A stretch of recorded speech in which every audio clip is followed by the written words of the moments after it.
Assalamualaikum warahmatullahi wabarakatuh. Kita lanjutkan. Nah, ini sifat-sifat yang perlu dilatih oleh seorang pahlawan. Kalau tadi kan potensinya, kalau ini aktualisasinya. Apa yang harus kita aktualkan? Yang pertama, daya empatik kita. Semakin canggih kita berempati, semakin mudah kita jadi pahlawan. Empati itu memposisikan diri kita di posisi orang lain. Baik persepsi, pemahaman maupun perasaannya. Empati itu, kalau aku jadi dia, mesti aku sesedih dia. Itu empati. Kalau aku jadi dia, bisa aku bayangkan betapa sakitnya hati ini. Itu empati namanya. Jadi hidup ini masih enak kita jalani bersama kalau ada rasa empatik. Semakin lenyap rasa empatik ini, semakin panas hawanya hidup ini. Kenapa sih belakangan rasanya kok mudah sekali kita konflik, mudah sekali hawa panas ini tersulut. Kita ngeritik orang sumbu pendek, kita sendiri sumbu kita sering pendek. Kenapa begitu? Daya empatik kita itu mungkin semakin kecil. Kita sulit memposisikan diri di posisi orang lain. Kita memanjakan ego kita. Kenapa kita begitu teganya membuli orang, maki-maki orang, menjatuhkan orang? Karena kita tidak mampu memposisikan diri seandainya aku yang dibuli, dicaci maki, dijatuhkan orang seperti itu, rasanya gimana ya? Kalau kita mampu begitu, mungkin kita akan berpikir 2-3 kali sebelum membuli orang, menyakiti orang. Nah, ini daya empati. Jadi empati kita harus kuat. Ya kayak gini misalnya, kalau saya hanya mikir saya saja, saya ngomongnya cepet-cepet dan selesai, kamu paham apa enggak, peduli amat. Itu saya enggak empatik padamu. Tapi karena saya mikir, oh ini peserta ngaji ini macam-macam. Ada yang memang S2 filsafat, tapi ada juga yang enggak ngerti apa-apa tentang filsafat. Ada yang cuma pingin jalan-jalan nongkrong di sini. Ada kan macam-macam. Iya. Loh, itu kan saya harus menerapkan yang sekiranya bisa nyaman untuk semua. Bayangkan seandainya saya orang yang tidak ngerti filsafat, terus dipaksa duduk di masjid sini, duduknya di depan lagi 2 jam mendengarkan ngomong filsafat yang saya tidak paham sama sekali. Betapa tersiksanya. Loh, itu saya bisa empati. Jadi, nah kalian juga begitu. Kalau daya empatikmu tinggi, itu biasanya hidupmu lebih mudah diterima orang lain. Karena kamu paham caramu memposisikan diri di hadapan orang lain. Jadi bertamu kok jam 11 malam, saya pernah itu, 11-12 malam. Itu tamunya tidak sadar bahwa saya bisa ngantuk.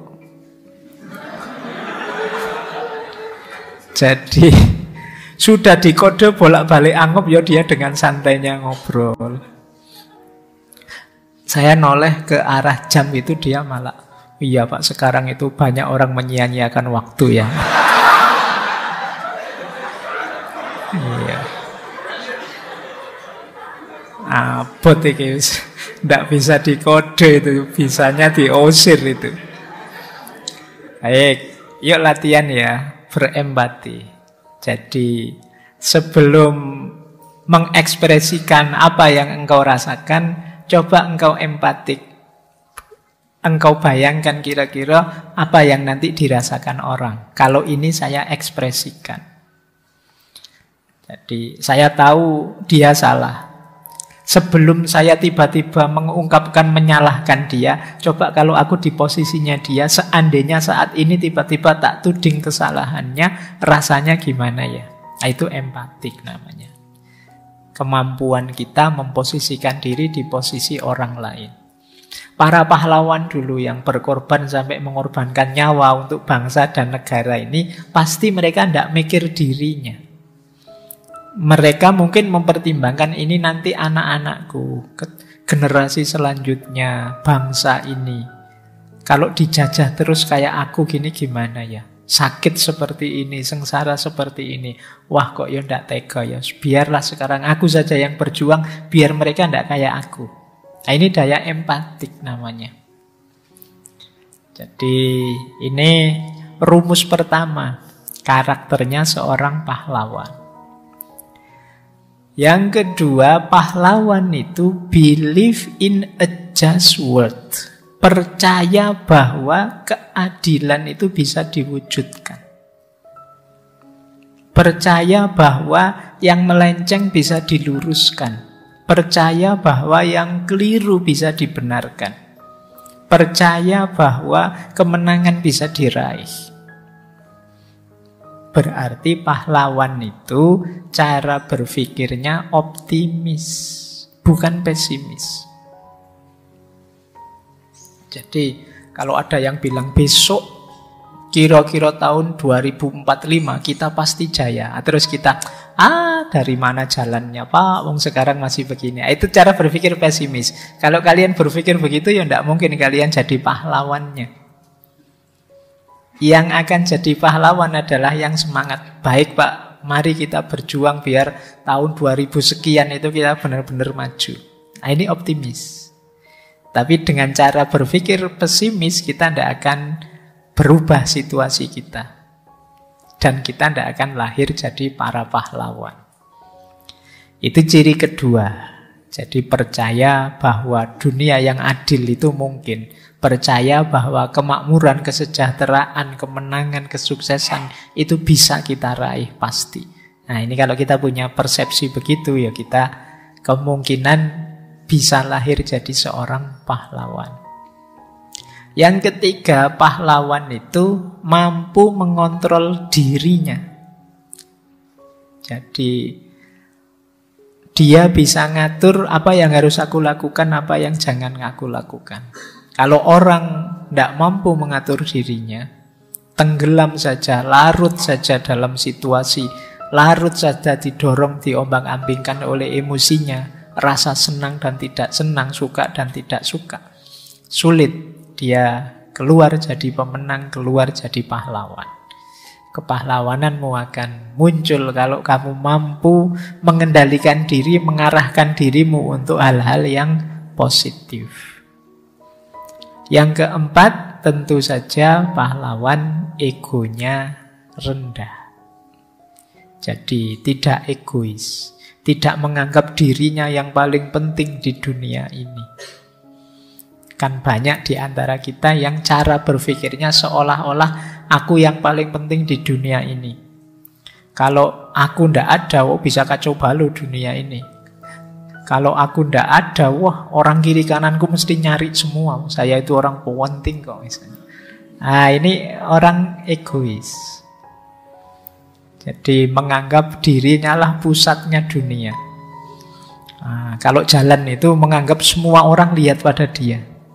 Ada enggak yang merasa begitu? Jadi GR karepe dhewe. Wong ndak ada yang muji juga ndak ada yang tapi dia merasa wah orang-orang mesti kagum padaku ini. Wah orang-orang mesti ada. Kalau ada yang suka merasa begitu bertobatlah. Oke, iya. Ya kalau kalian lewat di depan mereka, mereka lihat kamu, ya wajar saja wong ada yang lewat. Tapi ya ndak harus kamu kegeeran. Oh ini mesti kagum pada aku ini, mesti ya ndak, cuma ada orang lewat dilihat saja kamu GR begitu. Jadi yuk latihan ya, meminimalkan ego. Jadi bukan berarti, Pak berarti saya ndak boleh berkeinginan, boleh. Tapi keinginan yang tidak selfish, tidak hanya menganggap dirimu yang paling penting. Tidak peduli sama sekali dengan orang-orang yang ada di sekitarmu. Peduli amat, saya pengen nyetel musik kok malam hari ini lagi suntuk, terus kamu setel keras-keras.